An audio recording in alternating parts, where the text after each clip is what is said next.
13 जुलाई 2025 की वो तारीख थी जिसने राजस्थान की तपती गर्मी में एक ऐसी खबर को हवा दी जिसने पूरे देश के संत समाज और आस्था रखने वाले करोड़ों लोगों के मन में गहरे सवाल खड़े कर दिए। ये कहानी सिर्फ एक दुखद अंत की नहीं है, ये कहानी है एक बंद कमरे की, एक खुफिया निगरानी की, एक रहस्यमयी मेडिकल बैग की और एक ऐसे इंस्टाग्राम पोस्ट की जो एक शख्स ने दुनिया से जाने के 3 घंटे बाद किया।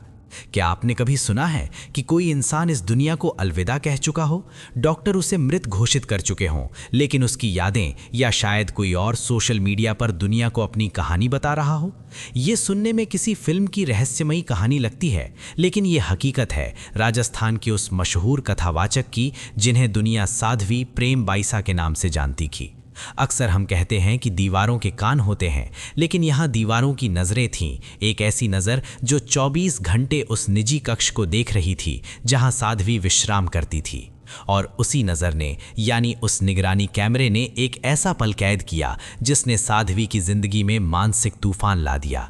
ये मामला इतना पेचीदा है कि पुलिस भी हर पहलू को समझने की कोशिश कर रही है। क्या ये भावनाओं में बहकर उठाया गया कदम था या फिर ये एक सोची समझी साजिश थी जिसमें विश्वास का ही फायदा उठाया गया? आज की इस कहानी में हम परत दर परत उस राज से पर्दा उठाएंगे जो भगवा वस्त्र के पीछे की निजी जिंदगी में छुपा था। आपको बताएंगे कि कैसे एक वीडियो ने एक हंसती खेलती जिंदगी को एक गंभीर मोड़ पर ला खड़ा किया, और सबसे बड़ा सवाल, वो शख्स कौन था जो मेडिकल बैग लेकर कमरे में दाखिल हुआ, एक प्रक्रिया को अंजाम दिया और फिर ओझल हो गया? और आखिर क्यों एक खामोश हो चुकी आवाज़ इंस्टाग्राम पर अपनी सफाई पेश कर रही थी?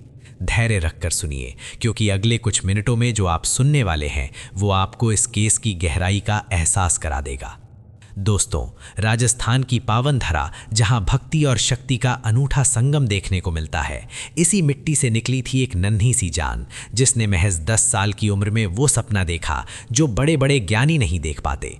प्रेम बाईसा, एक ऐसा नाम जो मारवाड़ के घर घर में सम्मान के साथ लिया जाने लगा था। बहुत छोटी उम्र में उन्होंने आध्यात्मिक मार्ग चुन लिया था। उनकी वाणी में वो ओज था, वो मिठास थी कि जब वो कथा सुनाती थीं तो हजारों की भीड़ मंत्रमुग्ध होकर उन्हें सुनती थी। लोग उनमें श्रद्धा का स्वरूप देखते थे, उनकी एक झलक पाने के लिए घंटों इंतजार करते थे। उनके सोशल मीडिया पर लाखों फॉलोअर्स थे, रील दर रील उनकी प्रसिद्धि बढ़ती जा रही थी। लेकिन कहते हैं ना कि जब आप शोहरत की बुलंदियों पर होते हैं तो कई बार परिस्थितियां आपके विपरीत होने लगती हैं, या फिर आपके अतीत के कुछ पन्ने हवा के झोंके से ऐसे खुलते हैं कि वर्तमान बिखरने लगता है। साध्वी प्रेम बाईसा का जीवन बाहर से जितना शांत और आध्यात्मिक दिखता था, अंदर ही अंदर एक मानसिक द्वंद्व पनप रहा था। एक ऐसा द्वंद्व जिसकी शुरुआत हुई थी साल 2021 में, लेकिन जिसका परिणाम सामने आया साल 2025 में। ये कहानी विश्वास और परिस्थितियों की एक ऐसी दास्तान है जो आपको सोचने पर मजबूर कर देगी कि आखिर निजता और सार्वजनिक जीवन में क्या संतुलन होना चाहिए। साध्वी के आश्रम में सब कुछ सामान्य चल रहा था। भक्त आते थे, सम्मान प्रकट करते थे और चले जाते थे। लेकिन आश्रम की 4 दीवारी के भीतर, उस निजी कक्ष में जहां साध्वी रहती थीं, वहां कुछ ऐसा घटित हुआ जो आश्रम की मर्यादाओं के संदर्भ में चर्चा का विषय बनने वाला था। साध्वी प्रेम बाईसा के जीवन में एक शख्स की बहुत अहम भूमिका थी। उनका नाम था वीरमनाथ। वीरमनाथ कोई आम व्यक्ति नहीं थे, वो साध्वी के गुरु माने जाते थे। एक गुरु का दर्जा सनातन संस्कृति में अत्यंत ऊंचा माना गया है। गुरु गोविंद 2 खड़े काके लागू पाए वाली परंपरा में पली बढ़ी साध्वी वीरमनाथ को अपना पिता तुल्य मानती थी, अपना मार्गदर्शक मानती थी। वीरमनाथ ने ही उन्हें कथावाचन की बारीकियां सिखाई थीं, उन्हें समाज में कैसे व्यवहार करना है ये सिखाया था। भक्तों की नज़र में वीरमनाथ और साध्वी का रिश्ता एक पिता और पुत्री जैसा पवित्र था, एक गुरु और शिष्य जैसा मर्यादित था। लेकिन क्या कैमरे में कैद तस्वीरें उस रिश्ते की कोई और ही भावुक कहानी कह रही थी, या फिर बंद कमरे की वो स्थिति कुछ और ही बयां करती थी? अब तारीखों के पन्ने पलटते हैं और चलते हैं उस दिन की तरफ जिसने इस पूरी घटनाक्रम की नींव रखी। ये तारीख थी 8 जनवरी 2021। स्थान था साध्वी का निजी विश्राम कक्ष। सर्दी का मौसम था। कमरे में साध्वी अपने बिस्तर पर लेटी हुई थीं। शायद उनकी तबीयत नासाज थी या वो विश्राम कर रही थीं। कमरे में उनके अलावा एक महिला भी मौजूद थी जो उनकी सहायिका लग रही थी। वो कमरे के काम कर रही थीं, कभी व्यवस्था ठीक करती, कभी कुछ सामान उठाती। तभी उस कमरे का दरवाज़ा खुलता है और वहां प्रवेश करते हैं वीरमनाथ। भगवा वस्त्र, सिर पर साफा, चेहरे पर एक अलग तरह का भाव। अब यहाँ ध्यान देने वाली बात यह है कि उस कमरे में एक निगरानी कैमरा लगा हुआ था। ये कैमरा क्यों लगाया गया था? क्या सुरक्षा कारणों से, या फिर किसी ने जानबूझकर उस कमरे की गतिविधियों को रिकॉर्ड करने के लिए वो कैमरा वहां फिट किया था? ये सवाल आज भी पुलिस की जांच का एक अहम हिस्सा है। खैर, कैमरा चालू था और वो रिकॉर्ड कर रहा था। वीरमनाथ उनके करीब आते हैं। साध्वी लेटी हुई थी। वीरमनाथ उनके पास झुकते हैं और यहीं से वो दृश्य शुरू होता है जिसने बाद में पूरे सोशल मीडिया पर चर्चा छेड़ दी। वीरमनाथ साध्वी के बेहद करीब नजर आते हैं। उनके हाव भाव में एक ऐसी आत्मीयता थी जो गुरु शिष्य की पारंपरिक दूरी से कुछ अलग दिखाई दे रही थी। इसके बाद साध्वी उठकर बैठ जाती हैं और फिर जो दृश्य सामने आया वो कई लोगों के लिए समझ से परे था। साध्वी अत्यधिक भावुक होकर वीरमनाथ से सहारा लेती नजर आती हैं। ये एक बहुत ही गहरा और निजी क्षण था। वीरमनाथ भी उन्हें सांत्वना देते हुए नजर आते हैं। फ्रेम दर फ्रेम हर एक सेकंड उनकी ये भावनात्मक स्थिति रिकॉर्ड हो रही थी। उस वक्त कमरे में मौजूद वो तीसरी महिला जो सहायिका थी वो सब कुछ देख रही थी, लेकिन उसने कोई प्रतिक्रिया नहीं दी, मानो ये सब उसके लिए सामान्य हो, या शायद वो भी इस परिस्थिति को समझ नहीं पाई थी। ये वीडियो 2021 में रिकॉर्ड हुआ, लेकिन ये दुनिया के सामने नहीं आया।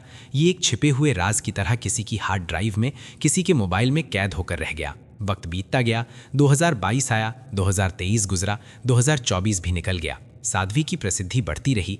वो नए नए मंचों पर जाती, कथाएं सुनाती, लेकिन उन्हें ये अंदाज़ा भी नहीं था कि उनके अतीत का एक वीडियो उनकी मानसिक शांति का दुश्मन बनने वाला है। और फिर आया साल 13 जुलाई 2025। अचानक सोशल मीडिया के अलग अलग प्लेटफॉर्म्स पर एक वीडियो वायरल होना शुरू हुआ। कैप्शन में लिखा था, साध्वी प्रेम बाइसा से जुड़ा वीडियो। देखते ही देखते ये वीडियो बहुत तेज़ी से फैल गया। व्हाट्सएप ग्रुप्स में, फेसबुक पर, इंस्टाग्राम पर, हर जगह बस यही चर्चा थी।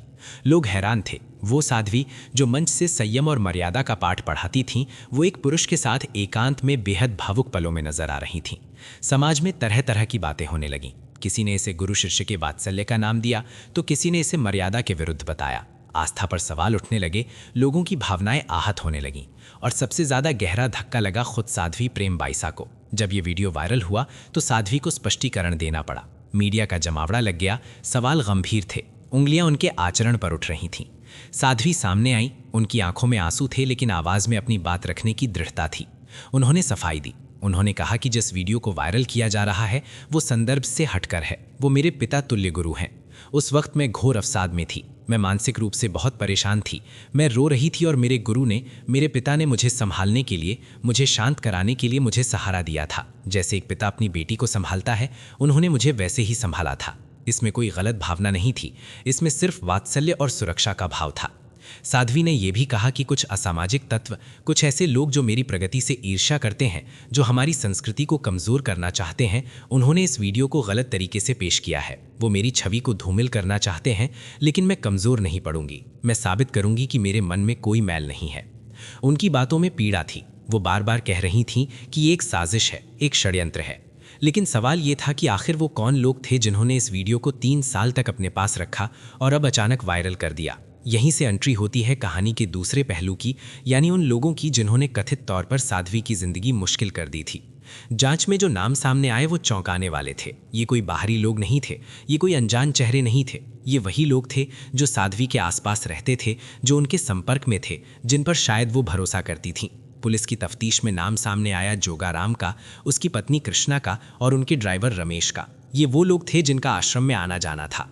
कहानी कुछ ऐसी निकल कर आई कि ये वीडियो 2021 में ही इन लोगों के संज्ञान में आ गया था। आप सोचिए, 3 साल तक इन लोगों ने कथित तौर पर साध्वी को इस संदर्भ में मानसिक दबाव में रखा था। आरोप है कि वो उन्हें वीडियो वायरल करने की बात कहते थे, हमारी बात मानो वरना तुम्हारी छवि प्रभावित होगी। साध्वी अत्यंत तनाव में जी रही थीं। वो किसी से खुलकर कह नहीं पा रही थीं। सम्मान का डर, समाज का डर, लोक लाज का डर उन्हें अंदर ही अंदर परेशान कर रहा था। दबाव का ये खेल लाखों के लेन देन तक पहुंच गया था। सूत्रों के अनुसार वीडियो को हटाने के लिए उसे डिलीट करने के नाम पर 5 लाख रुपए की मांग की गई थी। साध्वी ने शायद स्थिति संभालने की कोशिश की होगी, या शायद उन्होंने मना कर दिया होगा। ये दबाव इतना बढ़ गया था कि साध्वी मानसिक रूप से बहुत ज्यादा व्यथित रहने लगी थीं। जब उन लोगों की मांगें पूरी नहीं हुई, या जब उन्हें लगा कि अब साध्वी से और बात नहीं बन रही, तो उन्होंने उस वीडियो को सार्वजनिक कर दिया। वीडियो वायरल होने के बाद साध्वी की हालत बेहद नाजुक हो गई। उनका स्वास्थ्य गिरने लगा। वो किसी से बात नहीं करती थीं, कमरे में एकांतवास में रहती थीं। समाज की प्रतिक्रियाएं उन्हें बहुत गहरा आघात दे रही थीं। जो लोग कल तक उनका सम्मान करते थे, आज वही लोग उन पर प्रश्न चिन्ह लगा रहे थे। सोशल मीडिया पर कठोर टिप्पणियों की बाढ़ आ गई थी। कोई उनकी आलोचना कर रहा था, कोई निराश था। ये मानसिक आघात बर्दाश्त की सीमा से बाहर होता जा रहा था। और फिर आई वो दुखद घड़ी जब साध्वी की रहस्यमयी मृत्यु की घटना घटी। तारीख और वक्त बहुत महत्वपूर्ण है। वीडियो वायरल होने के कुछ ही समय बाद साध्वी की तबीयत अचानक बहुत ज़्यादा बिगड़ने लगी। लेकिन यहाँ एक बहुत बड़ा सवाल है, जब तबीयत बिगड़ी तो तुरंत एम्बुलेंस को प्राथमिकता क्यों नहीं दी गई? किसी विशेषज्ञ डॉक्टर को क्यों नहीं बुलाया गया, बल्कि एक ऐसे शख्स को फ़ोन किया गया जो पहले किसी अस्पताल में सहायक या नर्सिंग का अनुभव रखता था? एक ऐसा शख्स जिसे साध्वी जानती थी। वो शख्स आता है, उसके हाथ में एक बैग था, वो सीधे साध्वी के कमरे में जाता है। वहाँ क्या उपचार हुआ ये कोई नहीं जानता, लेकिन उस शख्स ने साध्वी को एक दवा दी, एक इंजेक्शन के माध्यम से। दावा किया गया कि ये उन्हें राहत देगा, उनकी बेचैनी को कम करेगा, उन्हें विश्राम में मदद करेगा। लेकिन उस प्रक्रिया के होते ही स्थिति पूरी तरह विपरीत हो गई। राहत मिलने के बजाय साध्वी की हालत और ज़्यादा गंभीर होने लगी। प्रत्यक्षदर्शियों जो उस वक्त आश्रम में मौजूद थे, उनके मुताबिक इंजेक्शन लगने के कुछ ही मिनटों बाद साध्वी का शरीर शिथिल पड़ने लगा, उनकी चेतना लुप्त होने लगी। ये एक सामान्य प्रतिक्रिया नहीं थी, ये साफ तौर पर किसी गंभीर संकट का संकेत था। घबराहट का माहौल बन गया। आश्रम के लोग जो अब तक शायद स्थिति को समझ नहीं पा रहे थे, अब डर गए। आनन फानन में साध्वी को गाड़ी में डाला गया और अस्पताल की तरफ ले जाया गया। लेकिन विधि को कुछ और ही मंजूर था, या शायद परिस्थितियां इतनी जटिल थीं कि बचने की कोई संभावना ही नहीं रह गई थी। अस्पताल के रास्ते में ही, या शायद अस्पताल पहुंचते तक, साध्वी प्रेम बायसा ने अंतिम सांस ली। डॉक्टरों ने उन्हें पुनर्जीवित करने की कोशिश की, लेकिन तब तक बहुत देर हो चुकी थी। वो आवाज़ जो लाखों लोगों को जीवन जीने की राह दिखाती थी, हमेशा के लिए मौन हो गई। अब यहाँ से कहानी का सबसे रहस्यमयी मोड़ शुरू होता है। साध्वी का देहांत हो चुका था। खबर जंगल की आग की तरह फैल गई। साध्वी प्रेम बायसा नहीं रही। भक्तों में शोक की लहर दौड़ गई। पुलिस अस्पताल पहुंच गई। आगे की प्रक्रिया शुरू हो गई। जांच की तैयारी शुरू हो गई। लेकिन ठीक उसी वक्त जब दुनिया इस खबर पर विश्वास करने की कोशिश कर रही थी, साध्वी के आधिकारिक इंस्टाग्राम हैंडल से एक नई पोस्ट अपलोड होती है। जी हाँ, आपने सही सुना। दुनिया से जाने के करीब 3 घंटे बाद एक जा चुका इंसान पोस्ट कैसे कर सकता है? उस पोस्ट में एक तस्वीर थी और साथ में एक विस्तृत कैप्शन। उस कैप्शन की हर एक लाइन ये संकेत दे रही थी कि ये अनसाधारण नहीं है। उस पोस्ट में लिखा था, मैंने हर एक क्षण धर्म के प्रचार के लिए जिया। दुनिया में मानवता और धर्म से बड़ा कोई सत्य नहीं है, लेकिन आज मुझे कठिन परीक्षा देनी पड़ रही है। उस पोस्ट में आगे लिखा था, कुछ लोगों ने मुझे मानसिक रूप से तोड़ने की साजिश रची। मेरे और मेरे पिता तुल्य गुरु के पवित्र रिश्ते को गलत रंग दिया। मैंने पुलिस से शिकायत की, मैंने समाज से गुहार लगाई, लेकिन मुझे न्याय की उम्मीद नहीं दिखी। शायद मेरे पास अब अपनी सच्चाई साबित करने का कोई और रास्ता नहीं बचा। मेरा ये अंतिम निर्णय ही मेरी निर्दोषिता की गवाही बनेगा। ये एक आखिरी संदेश जैसा था, लेकिन सवाल ये था कि इसे पोस्ट किसने किया? क्या साध्वी ने जाने से पहले इसे शेड्यूल किया था? क्या उन्हें आभास था कि वो अब नहीं रहेंगी? अगर उन्होंने कोई कदम खुद उठाया था, तो फिर अस्पताल जाने की अफरा तफरी क्यों मची? और अगर ये कोई साजिश थी, तो साजिशकर्ता ने ये पोस्ट क्यों किया? क्या ये पोस्ट इसलिए किया गया ताकि इसे एक खास रूप दिया जा सके और असली वजह छुप जाए? पुलिस के लिए ये एक बहुत बड़ी पहेली बन गई है। साइबर सेल की टीम अब उस डिजिटल फुटप्रिंट को ट्रैक कर रही है जहां से ये पोस्ट अपलोड हुआ।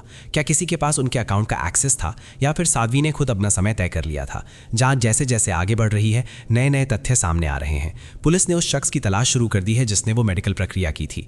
वो शख्स घटना के बाद से ही मिल नहीं रहा है, उसका संपर्क नहीं हो पा रहा है। आखिर वो कौन था? क्या उसे किसी ने भेजा था? क्या उसे प्रलोभन दिया गया था साध्वी के स्वास्थ्य से खिलवाड़ करने के लिए, या फिर वो महज एक जरिया था जिसे पता भी नहीं था कि वो जो दवा दे रहा है वो प्राणघातक साबित होगी? उस दवा की शीशी का मिलना बहुत जरूरी है। फॉरेंसिक रिपोर्ट का इंतजार किया जा रहा है। फिसरा रिपोर्ट ही बताएगी कि साध्वी के शरीर में किस रसायन का प्रभाव था। क्या वो कोई प्रतिबंधित दवा थी? क्या वो किसी दवा की अधिक मात्रा थी, या फिर कुछ और? पुलिस उस सीसीटीवी फुटेज को भी खंगाल रही है। उस कमरे के रिकॉर्डिंग डिवाइस को कब्जे में ले लिया गया है। पुलिस ये देखना चाहती है कि उस दौरान कमरे में और कौन कौन मौजूद था। क्या साध्वी की सहमति थी या स्थिति कुछ और थी? उधर ब्लैकमेलिंग के आरोपी जोगाराम और उसके साथियों की तलाश भी तेज हो गई है। पुलिस का मानना है कि इस मृत्यु के तार कहीं ना कहीं उस पुराने विवाद से जुड़े हैं। हो सकता है कि साध्वी ने कानूनी कार्यवाही की बात कही हो और डर के मारे इन लोगों ने साध्वी के विरुद्ध कुछ योजना बनाई हो। यह भी हो सकता है कि साध्वी अब और दबाव सहने की स्थिति में नहीं थी और ये सब कुछ एक ऐसे मोड़ पर आ गया जहां से वापसी संभव नहीं थी। एक दृष्टिकोण ये भी है कि क्या ये सब आश्रम के प्रबंधन या संपत्ति के लिए किया गया? साध्वी के पास अच्छी खासी प्रसिद्धि थी, सहयोग राशि आती थी। क्या कोई आश्रम के प्रभाव को बख्तियाना चाहता था? क्या वीरमनाथ को रास्ते से हटाने के लिए साध्वी को निशाना बनाया गया? क्योंकि उस वीडियो के बाद वीरमनाथ की सामाजिक स्थिति भी पूरी तरह प्रभावित हो चुकी थी। समाज के एक वर्ग ने उनसे दूरी बना ली थी। साध्वी के परिवार वाले अब सामने आ रहे हैं। उनका दुख देखा नहीं जाता। वो बार बार कह रहे हैं कि उनकी बेटी ऐसा कदम नहीं उठा सकती, उसके साथ गलत हुआ है। वो न्याय की मांग कर रहे हैं। वो कह रहे हैं कि अगर वीडियो पुराना था तो प्रशासन ने पहले संज्ञान क्यों नहीं लिया? जब साध्वी ने शिकायत दर्ज कराई थी कि उन्हें परेशान किया जा रहा है तो पुलिस ने उन लोगों पर कार्रवाई क्यों नहीं की? अगर समय रहते सतर्कता बढ़ती जाती तो शायद आज साध्वी हमारे बीच होती। सिस्टम की भूमिका पर भी सवाल उठ रहे हैं। साध्वी ने अपने संदेशों में और अपने बयानों में बार बार संकेत दिया था कि उन्होंने मदद मांगी थी, तो फिर उन लोगों को खुला क्यों छोड़ रखा था? क्या किसी प्रकार का दबाव था या फिर इस मामले की गंभीरता को नहीं समझा गया? एक चर्चित व्यक्तित्व होने के बावजूद इतनी ढिलाई क्यों बरती गई? अब बात करते हैं उस परीक्षा की जिसका जिक्र साध्वी ने बार बार किया। इतिहास में पवित्रता साबित करने के लिए कई उदाहरण मिलते हैं, लेकिन वर्तमान समय में किसी को भी ये साबित करने के लिए अपना जीवन गंवाना पड़े, ये बेहद दुर्भाग्यपूर्ण है। साध्वी का ये अंत, चाहे वो स्वयं लिया गया निर्णय हो या किसी और की करतूत, समाज के लिए एक बहुत बुरा संदेश है। ये दिखाता है कि कैसे सोशल मीडिया का एक पोस्ट, एक वीडियो किसी की जिंदगी बदल सकता है। कैसे हम बिना सच जाने, बिना पूरी बात समझे किसी के बारे में राय बना लेते हैं। वो भीड़ जो कल तक साध्वी माँ कहकर पुकारती थी, वीडियो आते ही आलोचनात्मक हो गई। क्या हमारा धैर्य इतना कम है? क्या हमारी समझ इतनी सतही है कि एक वीडियो उससे प्रभावित कर सकता है? वीरमनाथ और साध्वी के रिश्ते की सच्चाई क्या थी? ये अब एक अनुत्तरित प्रश्न है। हो सकता है वो सच कह रहे हों कि ये पिता पुत्री का स्नेह था, लेकिन बंद कमरे की वो तस्वीरें सामाजिक मान्यताओं से मेल नहीं खा रही थी और इसी असमंजस ने एक दुखद घटना को जन्म दिया। फिलहाल पुलिस की कई टीमें अलग अलग दिशाओं में काम कर रही हैं। एक टीम उस लापता सहायक को ढूंढ रही है, दूसरी टीम उन लोगों के पीछे लगी है जिनका नाम विवाद में आया, तीसरी टीम साइबर फॉरेंसिक पर काम कर रही है ताकि उस इंस्टाग्राम पोस्ट का सच को बहाकर दाए-दो सामने आ सके, और चौथी टीम आश्रम के बाकी लोगों से पूछताछ कर रही है।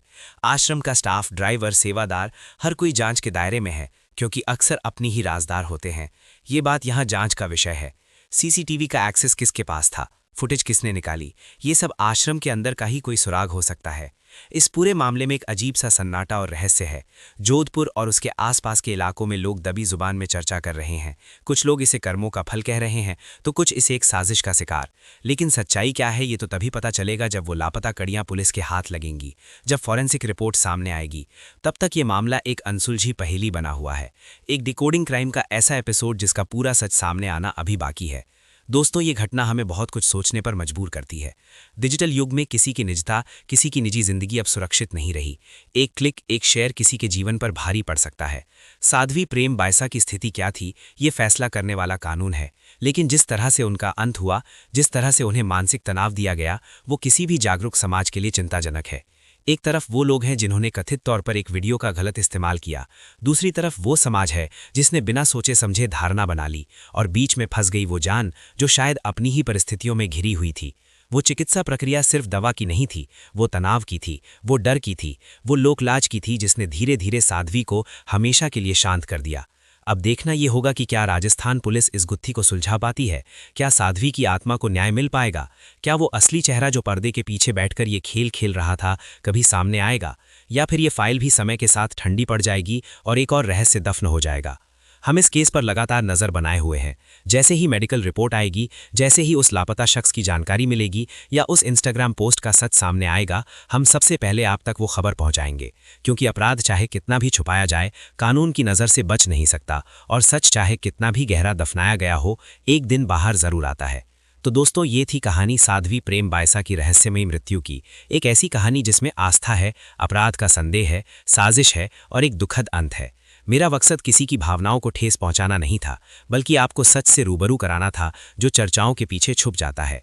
हमें उम्मीद है कि जल्द ही दूध का दूध और पानी का पानी होगा। अगर आपको हमारी ये कोशिश, ये डिकोडिंग क्राइम की पड़ताल पसंद आई हो तो इस वीडियो को लाइक ज़रूर करें, अपने दोस्तों के साथ शेयर करें ताकि वो भी जान सकें कि समाज में क्या चल रहा है और कैसे सतर्क रहना है। और हाँ, अगर आपने अभी तक हमारे चैनल को सब्सक्राइब नहीं किया है तो अभी कर लें, क्योंकि जुर्म की दुनिया की हर खबर, हर राज हम आपके सामने ऐसे ही लाते रहेंगे। तब तक के लिए अपना ख्याल रखें, सुरक्षित रहें और किसी भी वायरल खबर पर बिना पुष्टि के भरोसा ना करें, क्योंकि जो दिखता है वो हमेशा सच नहीं होता और जो सच होता है वो अक्सर दिखाई नहीं देता। सतर्क रहें, सावधान रहें।